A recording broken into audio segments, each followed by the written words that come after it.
فاسألوا أهل الذكر إن كنتم لا تعلمون۔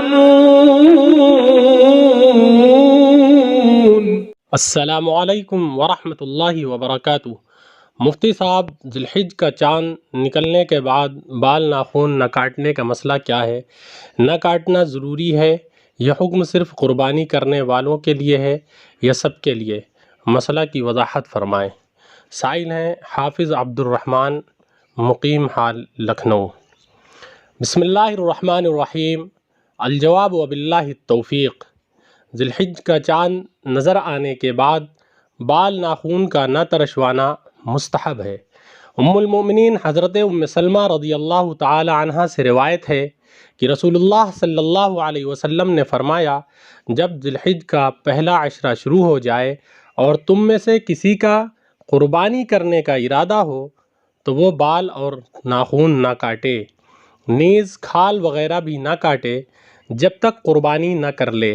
اس سلسلے میں ایک روایت میں یہ بھی صراحت ملتی ہے کہ ذی الحج کا چاند نکلتے ہی ان چیزوں سے رک جائے۔ مذکورہ احادیث کی روشنی میں فقہائے عظام نے بال ناخون نہ ترشوانے کو مستحب قرار دیا ہے، اور یہ حکم قربانی کرنے والوں کے لیے خاص ہے۔ البتہ فقیہ العصر قاضی شریعت حضرت اقدس مفتی نذیر احمد صاحب قاسمی نور اللہ مرقدہ اور دیگر کبار علماء فرماتے ہیں کہ قربانی نہ کرنے والے بھی قربانی کرنے والوں کی مشابہت اختیار کر کے عام لوگوں کی طرح قربانی کے بعد ناخون اور بال وغیرہ کاٹیں تو امید باری تعالی ہے کہ وہ بھی اجر و ثواب سے محروم نہیں ہوں گے۔ نیز اس مسئلے میں یہ خیال رہے کہ منہ زیر ناف و دیگر غیر ضروری بالوں اور ناخونوں کو 40 دن سے زیادہ ہو رہے ہوں تو کراہت سے بچنے کے لیے ان بالوں کی صفائی کرنا لازم و ضروری ہے فقط۔